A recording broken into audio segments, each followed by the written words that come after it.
Parasara YouTube channel நேயர்கள் அனைவருக்கும் வணக்கம். பரமத்தி வேலுலந்து சந்திரன் பேசுகிறேன். இந்த பராசர யூடியூப் சேனல் வழியாக இந்த சனி பெயர்ச்சி எப்படி இருக்கும்? 12 ராசி வழியாக என்ற ஒரு கருத்தையும் ஒவ்வொருத்தரும் ஒவ்வொரு நிலைப்பாட்டை குடுக்குறாங்க. நீங்க ஒரு கருத்தை சொல்லுங்க சந்திரன் அப்படின்னு என்னை கேட்குறாங்க. நம்மளோட வாடிக்கையாளரும் கேட்குறாங்க. அதே மாரி நமக்கு தெரிஞ்ச நண்பர்களும் கேட்குறாங்க. அப்ப நம்ம சனியோட ஒரு பயிற்சி காலம் எப்படி இருக்கும்? இப்பதான் வருடாந்திர பலனை போட்டிருந்தேன். அதிலேயே நான் சனிக்கு சொல்லியிருக்கிறேன். இருந்தாலும் ஒவ்வொரு ராசிக்கும் சனி எந்த மாரி ஒரு பலனை குடுப்பார்? ஏன்னா, சனி பார்த்தா அந்த இடம் வந்து சிறப்பு இல்ல. சனி இருக்கிற இடமும் சிறப்பை தராது. அப்படின்னு பார்க்குற இடமும் சிறப்பு இல்ல. இருக்கிற இருக்கிற இடமும் சிறப்பில்லைன்னு சொல்லக்கூடிய ஒரு சாஸ்திர ரீதி தான். அப்ப இந்த சனி பகவான் முதல் ராசியாக வரக்கூடிய மேச ராசிக்கு சனி பகவானோட தன்மை எவ்வாறு இருக்கும்? என்பதை இந்த பராசர யூடியூப் சேனல் வழியாக நான் பல கருத்துக்களை பதிவிட்டிருக்கேன். இருந்தாலும் இந்த சனி பயிற்சி இப்போ வந்து இந்த சனி பயிற்சி வந்து ஜனவரி, பிப்ரவரி, மார்ச். மார்ச்சுக்கு மேல சனி வந்து மீனத்துக்கு வர்றாருன்னு வச்சுக்கங்களேன்.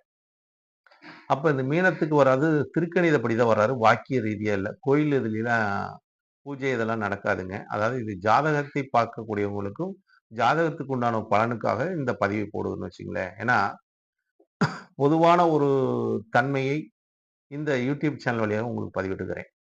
இப்ப மேச ராசிக்கு சனி பகவான் வந்து பாதக ஸ்தானத்தில் ஏன்னா மேச ராசிக்கு சனி பகவானோட ஆதிபத்தியம் பார்த்தீங்கன்னா, 10க்கும் 11க்கும் ஆதிபத்தியம். அதாவது தொழில் ஸ்தானாதிபதியும், அதுக்கு அடுத்து வரக்கூடியது லாபாதிபத்தியம்.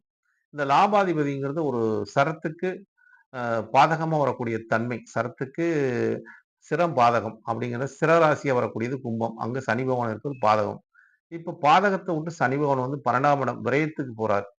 அப்ப விரையும்போது இந்த மேச ராசிக்காரங்களுக்கு பார்த்தீங்கன்னா, இவங்களுக்கு எந்த மாரி இந்த தன்மைய குடுக்கும்னு பார்த்தீங்கன்னா, அவங்களுக்கு வந்து 12ஆம் இடத்துக்கு சனி போகும்போது 12ஆம் இடத்துல பாபகிரகம் இருப்பது நல்லது தான். இருந்தாலும் சுபகிரகம் இருந்தா அவங்களோட நித்திரை சுகம் நல்லா இருக்குன்னு சொல்லுவாங்க. ஏன்னா, 12ஆம் இடம் தாங்க சயான சுகம். 12ஆம் இடத்துல ஒரு சுபகிரகம் இருந்துட்டா அவங்களுக்கு சயான சுகம் சிறப்பா இருக்கும்.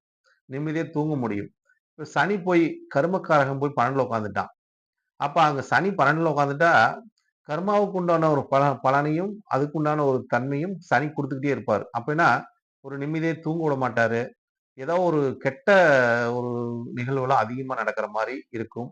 அதே மாரி நமக்கு வரக்கூடிய ஒரு ஒரு ஒரு செய்தியெல்லாம் பார்த்தா, கெட்ட செய்திகள் அதிகமா வரக்கூடும். அப்ப நிம்மதிய இழக்கக்கூடிய ஒரு தன்மை அந்த 12ஆம் இடத்துல சனி பகவான் குடுப்பார் மேசராசிக்காரங்களுக்கு. இப்ப இந்த நிலைப்பாடு இவங்களுக்கு அது 7 சனி வேற, விரயச்சனி வேற ஆரம்பிக்குது. அப்போ இந்த காலகட்டம் இவங்க என்னென்ன செஞ்சா நல்லாருக்கும்? அப்ப விரையச்சனி வருது, பிரச்சனை வரும்னு சொல்றீங்க. இதெல்லாம் நாங்க எப்படிங்க உங்களுக்கு அப்படிங்கிறதெல்லாம் ஒவ்வொரு தடவ கேட்கறது எனக்கு புரியுதுங்க. அதாவது சனி பகவான் எந்தெந்த ஸ்தானத்துக்கு போறாரோ, அந்த ஸ்தானத்தை ஆ தன்னோட ஆ இதுபடுத்திக்குவார். அதாவது தன்வசம் வச்சுக்குவார். தன்வசம் வச்சுக்கிட்டார்னாவே, அதுக்கு உண்டான பலாபலனையும் குடுத்துருவார் என்ற ஒரு நிலைப்பாடு. ஏன்னா கர்மக்காரகன் 100% பலன குடுப்பார். அப்ப 12ஆம் இடங்கிறது நமக்கோட நிம்மதி தன்மை இழக்கக்கூடிய தன்மை குடுத்துரும். அப்ப நிம்மதி இழக்கணும்னு நம்ம என்ன பண்ணணும்? நிம்மதிக்காக ஆன்மீக வழிபாடு, யோகா வழிபாடு, இந்த மாரி ஒரு வழிபாட செய்வது நமக்கு நிம்மதியை தரும். பிறருக்கு தான தர்மங்கள் செய்வது, பிறரை நம்ம வந்து ஒரு வஞ்சிக்காம இருப்பது, பிறரை நேசிக்கக்கூடிய தன்மை இருந்தா நமக்கு இதெல்லாம் நல்லா இருக்கும். அப்ப இந்த காலகட்டத்தில நீங்க அத செஞ்சுட்டு வந்தா நல்லது. அடுத்ததாக பார்த்தீங்கன்னு வச்சுக்கங்க, சனி பகவான் வந்து உங்களுக்கு விரயத்த குடுப்பாரு. அப்ப இந்த காலகட்டத்தில ஒரு பூமி வாங்கலாம். இல்லாட்டி ஒரு வீடு கட்டலாம். உங்களுக்கு தேவையான ஒரு பொருள்கள் வாங்கலாம். அதுக்குண்டான ஒரு உபகரணங்கள வாங்கும்போது, உங்களுக்கு தொழிலுக்கு தேவையானதெல்லாம் வாங்கி இந்த காலகட்டத்தில நீங்க வச்சுக்கிறது நல்லது. வீட்டுக்கு தேவையானது வாங்கி வச்சுக்கிறது நல்லது. அதேமாரி வீடு கட்டுவது நல்லது. இடம் வாங்குவது இதுலலாம் இன்வெஸ்ட் பண்ணுங்க. அப்ப தங்கம் வாங்குனா கூட நல்லதுங்க. தங்கத்த கூட நீங்க வாங்கி வச்சுக்கலாம். ஆபரணமா வாங்கலாம். கட்டியா வாங்கலாம். ஏதோ ஒண்ணு வாங்கி வச்சுக்கிட்டீங்கன்னா, உங்களுக்கு இந்த விரை செலவுலாம் விரயம் ஆகும். இந்த விரயத்தில இந்த மாரி சுப விரயமா மாத்தி, உங்களுக்கு தேவையானது இந்த காலகட்டத்தில செய்யும்போது, அது வந்து ஒரு நன்மை அளிக்குங்க. அப்ப சனி பகவானோட பார்வை பாருங்க, 3ஆம் பார்வையா 2ஆம் இடத்து தனஸ்தானத்த பாக்குது. தனத்தில கை வைப்பார். ஏன்னா, இப்ப மேச ராசிக்காரங்களுக்கு பார்த்தீங்கன்னா, 12ஆம் அதிபதியா வரக்கூடிய சனி பகவான் 12ஆம் இடத்துல இருக்கும்போது 2ஆம் இடத்த 3ஆம் பார்வையா பார்க்கும்போது, தனத்திலயும், குடும்பத்திலயும் செலவுகளையும், பிரச்சனைகளையும் குடுத்துக் கொண்டு இருப்பார். அப்ப நம்ம குடும்பத்திலலாம் வீண் வாக்குவாதங்களை தவிர்ப்பது, வீண் பேச்சுகளை தவிர்ப்பது, அதெல்லாம் நல்லது. அமைதியான ஒரு நிலைப்பாட்டை நம்ம கடைபிடிப்பது சிறப்பை தருங்க. அதனால தான். இந்த சனி 7 சனி ஒண்ணும் பண்ணாது. அடுத்ததாக சனி பகவானோட பார்வை பார்த்தீங்கன்னா, 6ஆம் இடத்த பாக்குது. இப்ப மேச ராசிக்கு 6ஆம் இடம் புதனோட வீடுங்க. அது எதிரி ஸ்தானம். எதிரி ஸ்தானத்த சனி பார்க்கும்போது எதிரிய நமக்கு இல்லாத பண்ணி விடுவாரு. அப்படி எதிரிக்கு எதிரி நமக்கு பிரச்சனை வராது. எதிரினால நமக்கு பிரச்சனை வராது. நமக்கு நாமளே தான் பிரச்சனை அப்படிங்கிற மாரி இருக்கும்.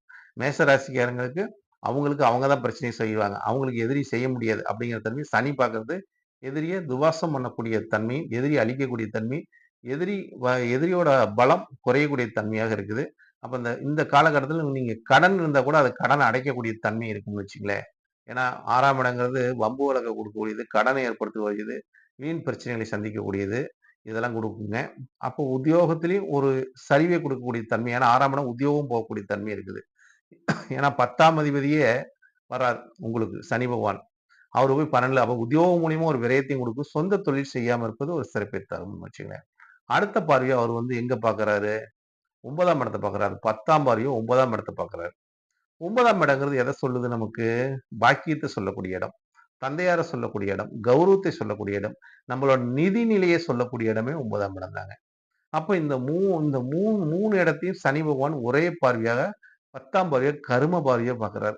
அப்ப இந்த காலகட்டத்தில தந்தையாருக்கு ஒரு மருத்துவ செலவையும், தந்தையாருக்கு ஒரு பிரச்சனையும், தந்தையாருக்கு உண்டான ஒரு தன்மைலாம் தந்தையார் வழியில இருக்கிறவங்களுக்கு எல்லாம் ஏதாச்சும் ஒரு விரய செலவையும், தேவையில்லாத செலவையும், மருத்துவ செலவையும் குடுக்கக்கூடிய தன்மை வந்துருங்க.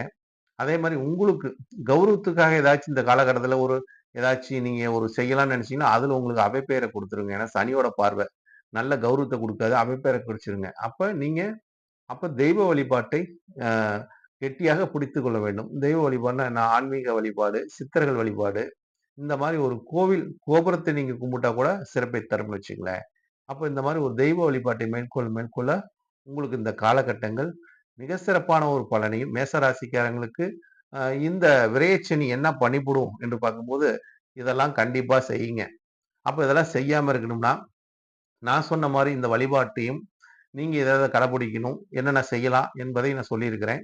உங்களுக்கு பாக்கியத்த குடுக்கக்கூடியது, யோகத்த குடுக்கக்கூடியது ஆன்மீக வழிபாடு தான். ஏன்னா, பூர்வ புண்ணியம் வந்து சூரியனா வருகிறார்.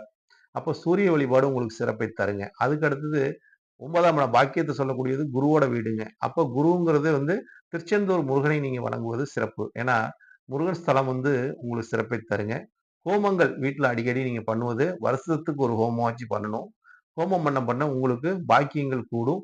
ஹோமத்துக்கு போவது ஒரு பாக்கியம். அதாவது ஹோமம், பூஜை இந்த மாரி கும்பாபிஷேகம் இதெல்லாம் கலந்துக்கிறது உங்களுக்கு மிகப்பெரிய ஒரு பாக்கியத்தை ஏற்படுத்தும். இந்த மாரி ஒவ்வொரு நிகழ்வும் இருக்குதுன்னு வச்சுக்கங்களேன். இதெல்லாம் நம்ம வந்து அந்த ராசிக்காரங்கள் இதை உணர்ந்து செயல்படணும். அதாவது நான் சொல்றேன், இவரு சொன்னாரு அப்படின்னு பண்றதெல்லாம் கிடையாதுங்க. உங்களுக்கு மனசுக்கு நான் சொல்வது சரியா இருந்தா, இந்த வழிபாட்டையும், இந்த சொன்ன ஒரு நிகழ்வையெல்லாம் நீங்க கடைபிடிச்சீங்கன்னா, இந்த 7 சனி, விரயச்சனி இதெல்லாம் உங்கள ஒண்ணும் பண்ணாதுங்க. அதே மாரி உங்களுக்கு நிம்மதியான தூக்கம் வேணும்னா, நைட்டு படுக்கும்போது வீட்ல வந்து நீங்க ஒரு துண்ணூற பூசிக்கிட்டு, அதாவது ஒரு சாமிகிட்ட வந்து நீங்க வேண்டிக்கிட்டு, எனக்கு நிம்மதியான ஒரு நித்திரை சுகத்தை குடு அப்படின்னு வேண்டிக்கிட்டு, நீங்க சயன சுகத்தில் படுக்கும்போது, நெத்தியில திருநீற வச்சுக்கிட்டு படுக்கும்போது, உங்களுக்கு நிம்மதியான ஒரு தூக்கத்தையும் குடுக்கும் நண்பர்களே. ஏன்னா, ஒவ்வொன்னுக்கும் ஒரு பரிகாரம் உள்ளது. ஏன்னா, நமக்கு இதுதான் நடக்கும், இப்படிதான் பயணிக்கும் அப்படின்னு தான் நிச்சயமா அத மாற்றக்கூடிய சக்தி ஆன்மீக வழிபாட்டுக்கு 100% உண்டு. நம் மனதை மாற்றக்கூடிய சக்தி ஆன்மீகத்துக்கு உள்ளது. அதனால ஆன்மீக வழியில் எந்த அளவுக்கு நீங்க செல்றீங்களோ, அந்த அளவுக்கு உங்களுக்கு சிறப்பை தரும் நண்பர்களே. நன்றி, வணக்கம். வாழ்க வளமுடன். பரமத்தி வேலூர்ந்து சந்திரன். மீண்டும் ஒரு ராசி பலனுடன் உங்களை சந்திக்கிறேன். வாழ்க வளமுடன். இந்த ராசி பலனை நீங்க கேளுங்க. கேட்டுவிட்டு உங்களோட கருத்தையும், உங்களோட லைக்கையும் மறக்காம இந்த பராசர யூடியூப் சேனல் வழியாக பதிவிடுங்க. உங்கள் ஜாதகத்தில் ஏதாச்சும் உங்களுக்கு ஒரு சந்தேகம் இருந்தாலும் பதிவிடுங்கள். அதற்குண்டான கருத்தையும் நான் பதிவிடுகிறேன். நன்றி, வணக்கம். வாழ்க வளமுடன். மீண்டும் ஒரு ராசியில் சந்திப்போம். வாழ்க வளமுடன்.